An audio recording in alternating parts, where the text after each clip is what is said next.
ભિવંડીથી chemical અને દવાનો જથ્થો ભરી દેહરાદૂન જતી ટ્રકમાં શનિવારે રાત્રે ગોલ્ડન ચોકડી પાસે અચાનક આગ લાગતા ભારે ઉત્તેજના વ્યાપી જવા પામી હતી।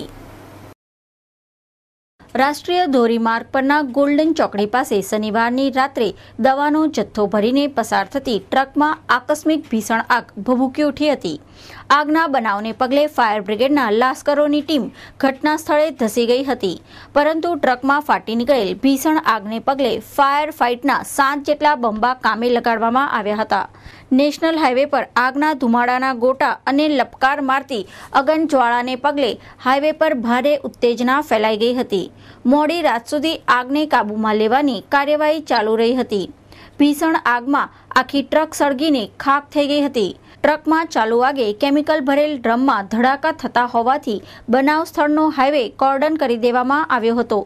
આ ટ્રક ભિવંડીથી કેમિકલનો જથ્થો ભરીને દેહરાદૂન તરફ જતી હતી।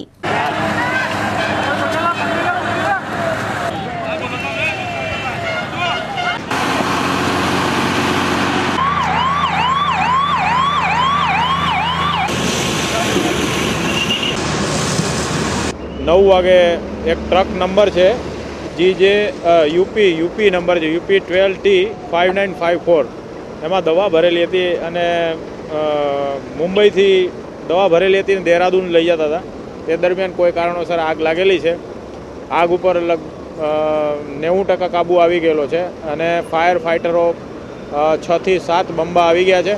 आ लोकोनी भारे जहमतना हिसाबे अत्यारे 90% आग पर कंट्रोल थई गयो छे, परंतु केमिकल भरेलू होवाना हिसाबे थोड़ी तकलीफ पड़ेली।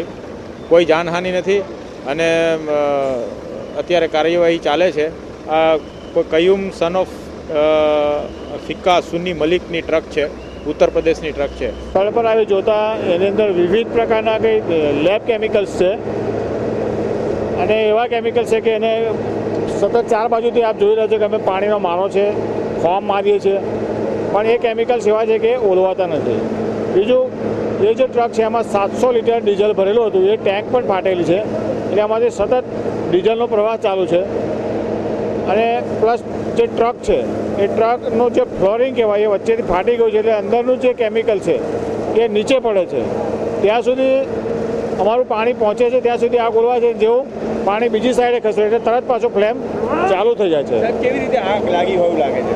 હવે આગ તો અંદર બેટરી જે આવે છે અને બેટરીના કારણે કદાચ શોર્ટ સર્કિટ થયેલ હોય, અથવા તો ડ્રાઈવર કે કંડક્ટરની નિષ્ફળતા એ લોકો જો સ્મોકિંગ કર્યું હોય તો બીડી કે સિગરેટ સળગાવી હોય ને એનાથી કદાચ કેમિકલ બાજુ ગયેલ હોય તો આગ લાગવાની શક્યતા ખરી આમાં।